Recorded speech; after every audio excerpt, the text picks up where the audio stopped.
ሰላም ጤና ይስጥልን። በአገር ውስጥም ከሀገር ውጭም የምትገኙ የቻናላችን ቤተሰቦች ከጋቢ ሚዲያ የዕለቱን ዜናዎች ይዘንላችሁ ቀርበናል። በቅድሚያም ወደ ዝርዝር ዜናዎች ከማለፋችን በፊት ዋና ዋናዎችን እናስቀድም። ከዜናዎቹ ጋር ትዕግስት ሊባኖስ ነኝ። አብራችሁን ቆዩ። የሱዳን ፈጥኖ ደራሽ ወጋኝ ሲል ህወሓት ተናገረ። በጻድቃኔ ማርያም ገዳም የ14 ሰዎች ህይወት አለፈ። የአርሚ ሰባ አዛዥ ጀነራል ሙዘይ መኮንን በሸረሪና ውጊያው ቀኝ እጁን አጥቶ ካርቱም ሆስፒታል ገብቷል። በአማራ ክልል 3 ዓመት የቀጠለው ጦርነት ልጅ ፋኖ አባት ሚሊሻ ሆነው ተቃራኒ አፈሙዝ የደቀኑበት አሳዛኝ ገጠመኝ። በአማራ ክልል ያለው የጸጥታ ችግር በፍርድ ቤት የተጠየቁ ማስረጃዎችን ለማግኘት እክል መሆኑ ተገለጸ። በውላችን መሰረት ክፍያው አልተከፈለንም፣ ከፍተኛ የኢኮኖሚ የስነ ልቦና ጫና ውስጥ ወድቀናል ሲሉ ባለሙያዎች ተናገሩ። ከሞሮኮ ወደ ሴውታ ለመግባት የሞከሩ ስደተኞች የሞት ቁጥር 72 ደረሰ። ታማኝና ወቅታዊ ዜናዎች እንዲደርሳችሁ ሰብስክራይብ በማድረግ ቤተሰብ ይሁኑ። የሱዳን ፈጥኖ ደራሽ ወጋኝ ሲል ህወሓት ተናገረ።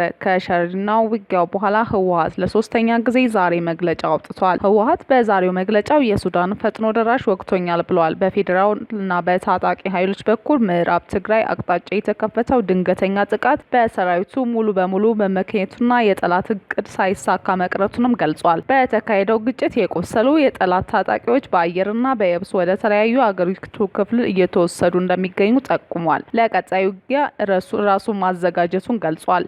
በተካሄደው ግጭት የቆሰሉ የጠላት ታጣቂዎች በአየርና በየብስ ወደ ተለያዩ የአገሪቱ ክፍሎች እየተወሰዱ እንደሚገኙ ጠቁሟል። ለቀጣዩ ውጊያ ራሱን ማዘጋጀቱንም ገልጿል። በወልቃይት ሁመራና ሸረሪ አካባቢ አዲስ ወታደራዊ ግጭት ካጋጠመ ወዲህ ነው ህወሓት በተከታታይ ቀን መግለጫ እያወጣ ያለው። ቅዳሜ ዕለት የተነሳው አርሚ ሰባ የህወሓት ታጣቂዎች በቦታው በሚገኘው የመከላከያ ሰራዊት ላይ ትንኮሳ የፈጸሙ ሲሆን የመንግስት የጸጥታ ኃይሎች በወሰዱት አጸፋዊ እርምጃ ታጣቂዎችን መደምሰሳቸውና ላለፉት 6 ዓመታት ሲጠቀሙበት የነበረው ካምፕ በመከላከያ ቁጥጥር ስር መዋሉ ተነግሯል። ገለልተኛ አካላት እንደሚሉት በመሬት ላይ ካለው የወታደራዊ እንቅስቃሴ እና ከካምፑ መያዝ ጋር ተያይዞ በሁለቱ ወገኖች በኩል የሚወጡ መግለጫዎች አካባቢው ላይ ያለውን ውጥረት የሚያንጸባርቁ ናቸው። በተያያዘ ዜና ህወሓት የጦር መሪ መቀየሩ ተሰማ። አሁን ላይ ህወሓት ወታደራዊና ፖለቲካዊ መዋቅር ለውጥ ማድረጉ ተሰምቷል። የቀድሞ የሰላምና ጸጥታ ቢሮ ኃላፊ ሌተናንት ጀነራል ፍስሐ ኪዳኑ ወይንም አንጁስ የክልሉ ታጣቂ ኃይል ዋና አዛዥ ሆነው መሾማቸው ተሰምቷል። በተጨማሪም በምርጫ ቦርድ እውቅና የሌለው የክልሉ ምክር ቤት ተወልደ ብርሃን ተስፋለምን የጸጥታ ቢሮ ኃላፊ አድርጎ ሾሟል። የጀነራል ፍስሐ ከዚህ ቀደም የጊዜያዊ አስተዳደሩ የሰላምና ጸጥታ ቢሮ ኃላፊ የነበሩ ቢሆንም ከፕሬዝዳንት ጌታቸው ረዳ ጋር በነበረ አለመግባባት የካቲት 2017 ዓ.ም ከኃላፊነታቸው ተነስተው ነበር። ከዚህ ባለፈ በትግራይ የተከሰተው የእርዳታ እህል ስርቆት የመረመረው ኮሚቴ ሰብሳቢ የነበሩ ሲሆን በመከላከያ ውሳኔ የባንክ ሂሳባቸው ንብረታቸው ከታገደባቸው መሪዎች አንዱ ናቸው። በጻድቃኔ ማርያም ገዳም የ14 ሰዎች ህይወት አለፈ። በሰሜን ሸዋ ዞን የሚገኘው በጻድቃኔ ደብረ ምጥማቅ ቅድስት ማርያም ገዳም ከከፍተኛ ዝናብ ጋር ተያይዞ በተከሰተ ድንገተኛ የመሬት መንሸራተትና ርዕደ መሬት የ14 ሰዎች ህይወት ሲያልፍ በ5 ሰዎች ላይ ደግሞ ከባድና መለስተኛ አካል ጉዳት ደረሰ። አደጋው የደረሰው ትላንት ለዛሬ ሐምሌ 27 ቀን 2018 ዓ.ም አጥቢያ ለጸበልና ለሱባኤ ከአራቱም አቅጣጫ በተሰበሰቡ ምዕመናን ላይ መሆኑን በሰሜን ሸዋ ሀገረ ስብከት ሚዲያ አስታውቋል። የሀገረ ስብከቱ ሊቀ ጳጳስ ብፁዕ አቡነ ቀሌምጦስ በቦታው ተገኝተው ለተጎጂዎች ለሟች ቤተሰቦች ጸሎተ ፍትሐትና የማጽናኛ ትምህርት የሰጡ ሲሆን ሀገረ ስብከቱ በደረሰው አሰቃቂ አደጋ የተሰማውን ጥልቅ ሐዘን ገልጿል። የአርሚ ሰባ አዛዥ ጀነራል ሙዘይ መኮንን በሸረሪና ውጊያ ቀኝ እጁን አጥቶ ካርቱም ሆስፒታል ገብቷል። በሱዳን ጦር ተሽጦ በባዕድ ሀገር ጦርነት ቅጥረኛ ሆኖ የትግራይ ወጣትን በጦርነት እሳት እንዲለበለብ እያደረገ ያለውን የህወሓት አርሚ ሰባን ጀነራል መኮንን እንደሚመራው የሚታወቅ ጉዳይ ነው። ታዲያ ከቀናት በፊት በሸረሪና በኩል ጥቃት በመክፈት ይፋዊ ጦርነት የጀመረው የህወሓት አርሚ ሰባ ነገሮች እንዳሰበው ሳይሆኑለት ቀርተው በርካታ ኪሳራዎች ደርሰውበታል። በዚህም የአርሚ ሰባ ከከፍተኛ አመራሮች እስከ ተራ ታጣቂዎች በእብሪተኝነት በጀመሩት ጦርነት እንደተገደሉ ለማወቅ ተችሏል። ከዚህም በተጨማሪ በርካታ የነፍስ ወከብና የቡድን መሳሪያዎች ተማርኮባቸዋል። በተለይ የአርሚ ሰባ ዋና አዛዥ የሆነው ጀነራል ሙዘይ መኮንን በሸረሪናው ጦርነት ከፍተኛ ጉዳት እንደደረሰበት ታውቋል። በተለይ ቀኝ እጁ ከጥቅም ውጪ እንደሆነና ለሕክምና ወደ ካርቱም ሆስፒታል ማቅናቱን የደረሱን መረጃዎች ያሳያሉ። ታማኝና ወቅታዊ ዜናዎች እንዲደርሳችሁ ሰብስክራይብ በማድረግ ቤተሰብ ይሁኑ። በአማራ ክልል 3 ዓመት የቆጠለው ጦርነት ልጅ ፋኖ አባት ሚሊሻ ሆኖ ተቃራኒ አፈሙዝ የደቀኑበት አሳዛኝ ገጠመኝ። በአማራ ክልል ላለፉት ዓመታት በቀጠለው የትጥቅ ግጭት ምክንያት በርካታ ንጹሃን ዜጎች ከከባድ ሰብአዊና ኢኮኖሚያዊ ቀውስ መዳረጋቸውን የሚገልጸው የቢቢሲ ዘገባ ከውጊያ ቀናቸው ውጪ ባሉ ሰላማዊ ሰዎች ላይ እየደረሰ ያለውን አሳዛኝ ሕይወት ይፋ አድርጓል። ከነዚህ መካከል ባለቤቷ በወታደራዊ አዛዦች መገደል ማብራሪያ ሳይሰጠው ለጽንፈኛው ጠቁሟቸዋል በሚል ጥርጣሬ በመንግስት ጸጥታ ኃይሎች ከተወሰደ በኋላ በጥይት ተመቶ የተገደለባት የአስቴር ወይንም ስሟ የተቀየረ ታሪክ አንዷ ነው። ባለቤቷና የሶስት ልጆች አባት የነበሩት ጥበቃው አቶ አበበ ከተወሰዱ ከሰዓታት በኋላ አስከሬናቸው መንገድ ላይ ወድቆ ተገኝቷል። አቶ አበበ ሲገደሉ ባለቤታቸው የ8 ወር ነፍሰ ጡር የነበሩ ሲሆን አስቴር ደግሞ የ2 ዓመት ህጻን ልጅ ይዛ ብቻዋን እንድትቀር ተገዳለች። የዚህ አስከፊ ጦርነት ሌላኛው አሳዛኝ ገጽታ ደግሞ በአንድ ቤተሰብ አባላት መካከል የተፈጠረው የጎራ መከፋፈል ገና በ18 ዓመቱ ትምህርቱን አቋርጦ ፋኖን የተቀላቀለው ሰለሞንና በመንግስት ጥምር ጦር ውስጥ በሚሊሻነት የተሰለፈው አባቱ አቶ አባተ በአንድ ወረዳ ውስጥ ተቃራኒ አፈሙዝ ተደጋግመው ይገኛሉ። ምንም እንኳን አባትና ልጅ በጦር ግንባር ፊት ለፊት ባይገናኙም ከአባትና ከወንድም ጋር የመጋደሉ እውነታ የብዙ ቤተሰቦች ህሊና እያደማ ይገኛል። አባትየው ጦርነት አስከፊ ነው ሲሉ ሁኔታውን የሚያስረዱ ሲሆን ልጃቸው ደግሞ አባቱ ቢሆኑ ለእሱ ያለውን ስሜት አሁን ላይ ዜሮ እንደሆነ ከአቋሙ ንቅንቅ እንደማይል መናገሩ በጦርነቱ ምክንያት የተፈጠረውን የቤተሰብና የስነልቦና ስብራት ጥልቀት ያሳያል። በአክሌድ መረጃ መሰረት በክልሉ ከ8 ሚሊዮን በላይ ሰዎች ለግጭቱ ተጋላጭ የሆኑ ሲሆን የመሰረታዊ ሸቀጦች ዋና እስከ 4 እጥፍ በመጨመሩ ማህበረሰቡ ለከፍተኛ የኑሮ ውድነትና ለስደት ተዳርጓል። ከዚህ በተጨማሪ እስከ 10 ሚሊዮን ብር የሚጠየቅበት የእገታ ወንጀል መበራከቱ ባለሀብቶች በአካባቢውን ጥለው እንዲወጡ ገፊ ሆኗል። የሰላም በሮች በተዘጉበትና ሁለቱም ተፋላሚ ኃይሎች የኃይል እርምጃቸውን የገፉበት በዚህ ወቅት በውጊያ መካከል የሚቀጠፉትና የበቀል ጥቃት ኢላማ የሚሆኑት ንጹሃን ዜጎች ቁጥር አሁንም አሳሳቢነቱ ቀጥሏል። ታማኝና ወቅታዊ ዜናዎች እንዲደርሳችሁ ሰብስክራይብ በማድረግ ቤተሰብ ይሁኑ። በአማራ ክልል ያለው የጸጥታ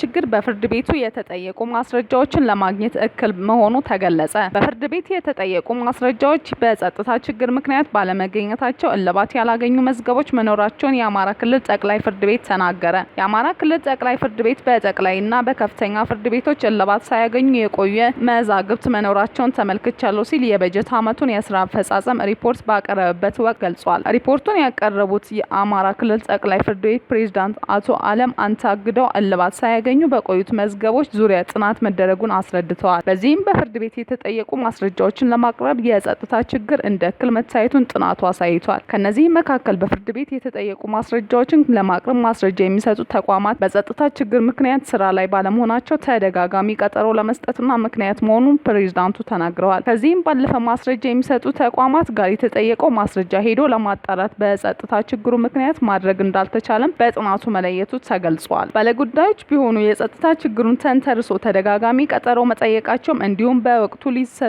የሚገቡ ትዕዛዞችን በመዘግየታቸው መዝገቦች እልባት ሳያገኙ እንዲቆዩ እያደረጋቸው የክልሉ ጠቅላይ ፍርድ ቤት ተናግሯል። ባለጉዳዮች ቢሆኑ የጸጥታ ችግሩን ተንተርሶ ተደጋጋሚ ቀጠሮ መጠየቃቸውም እንዲሁም በወቅቱ ሊሰጡ የሚገቡ ትዕዛዞችን በመዘግየታቸው መዝገቦች እልባት ሳያገኙ እንዲቆዩ እንዳደረጋቸው የክልሉ ጠቅላይ ፍርድ ቤት ተናግሯል። ከዚህ ውጪ በአንዳንድ ማስረጃ ሰጪ ተቋማት የሚቀርቡ ማስረጃዎች የገለልተኝነት ጥያቄ ሊነሳ ገለልተኛ ነው ተብሎ በሚታመንበት ሌላ አካል ማስረጃ እንዲሰጥ ትዕዛዝ መስጠቱ ሌላ ችግር ተነስቷል። ከዚህ ውጪ አንዳንድ ማስረጃ ሰጪ ተቋማት የሚቀርቡ ማስረጃዎች የገለልተኝነት ጥያቄ ሲነሳ ገለልተኛ ነው ተብሎ በሚታመንበት ሌላ አካል ማስረጃ እንዲሰጥ ትዕዛዝ መሰጠቱን እንደ ችግር ተነስቷል። የአማራ ክልል ጠቅላይ ፍርድ ቤት ፕሬዝዳንት አቶ አለም አንታግደው በሪፖርታቸው የዳኞች ስነ ምግባር በተመለከተ እንደገለጹት በ80 ዳኞች ላይ የዲሲፕሊን ክሶች ቀርበዋል ብለዋል።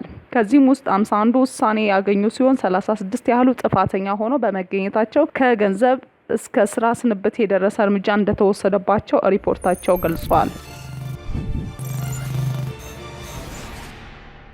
በውላችን መሰረት ክፍያው አልተከፈለንም፣ ከፍተኛ የኢኮኖሚን የስነልቦና ጫና ውስጥ ወድቀናል ሲሉ ባለሙያዎች ተናገሩ። የኢትዮጵያ ብሔራዊ ምርጫ ቦርድ በሰባተኛው አገራዊ ምርጫ ኦፊሴላዊ የመስክ አሰልጣኞች፣ የማስተባበሪያ ኃላፊዎች፣ የቆጠራ አስተባባሪዎች ቦርዱ በገባው ውል መሰረት የአገልግሎት ክፍያ እንዳልተከፈላቸው እየገለጹ ነው። ባለሙያዎች የተጣለባቸው ሙያዊና የዜግነት ኃላፊ በመወጣታቸው ነገር ግን ከምርጫ ቦርድ ጋር በገቡት ውል መሰረት ሊከፈላቸው የሚገባ የአገልግሎት የጉዞ አበል ክፍያ እንዳልተከፈላቸው አሳውቀዋል። በውሉ መሰረት የተሰጣቸው ስራዎች ሙሉ በሙሉ በሰዓት ማጠናቀቃቸው ግን ክፍያቸውን በሰዓቱ እንዳልተከፈላቸው ከቦርዱ ኃላፊዎች ጋር በተደጋጋሚ ባደረጓቸው ውይይቶችና በጽሁፍ ማሳሰቢያ ጭምር ቢያቀርቡ ምላሽ ሆነ መፍትሄ እንዳላገኙ አስረድተዋል። በዋናነት ቦርዱ በገባው ውል መሰረት ክፍያቸውን በወቅቱ የመፈጸም ግዴታውን ባለመወጣቱ በባለሙያዎች ላይ ከፍተኛ የኢኮኖሚ የስነ ልቦና ጫና መፈጠሩ በወቅቱ በነበረው አስቸጋሪና ተለዋዋጭ የስራ ሁኔታ ምክንያት የተፈቀደውና የውሉ የሰፈረውን የጉዞውን የዕለት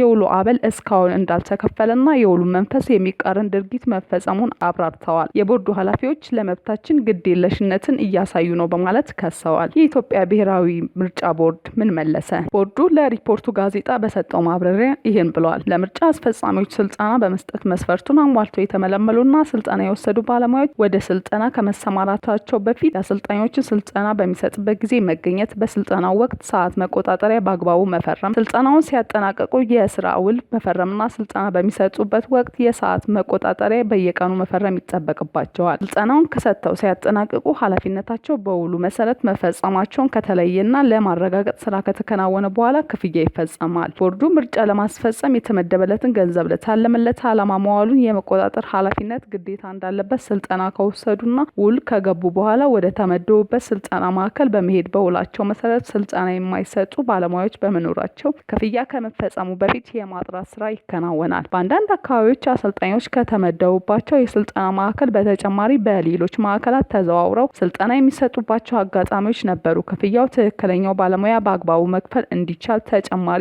የማጥራት ስራ ይከናወናል። ሁሉም መስፈርቶች ተሟልተው በመቅረባቸውና በሁለቱ መስፈርቶች ተሟልተው መቅረባቸውና የክፍያው ጥያቄ በድጋሚ የቀረበ በመሆኑ የማጣራትና የማረጋገጥ ስራ ከተከናወነ በኋላ ክፍያው ይፈጸማል። በተጨማሪ ምርጫው የተካሄደበት የበጀት መዝጊያው በተቃረበበት ወቅት ነው። በመደበኛ በጀትና በምርጫ በጀት የተፈጸሙ በርካታ የአገልግሎት ግዢዎች ክፍያ በተመሳሳይ ጊዜ እየተፈጸሙ ስለነበሩና ውስን ክፍያቸውን ተፈጽመው ከመጠናቀቃቸው በፊት የቦርዱ ካዝና ውስጥ የነበረው በጀት ሙሉ በሙሉ ክፍያ ተፈጽሞበት ተጠናቋል። በተመሳሳይ ጊዜ የበጀት ዓመቱ በመጠናቀቁም ተጨማሪ በጀት እንዲለቀቅልን የቀሩትን ውስን ክፍያዎች ከፍለን ማጠናቀቅ እንድንችል ጥያቄ አቅርበን በመጠባበቅ ላይ እንገኛለን። ከሞሮኮ ወደ ሴውታ ለመግባት የሞከሩ ስደተኞች የሞት ቁጥር 72 ደረሰ ተሰማ።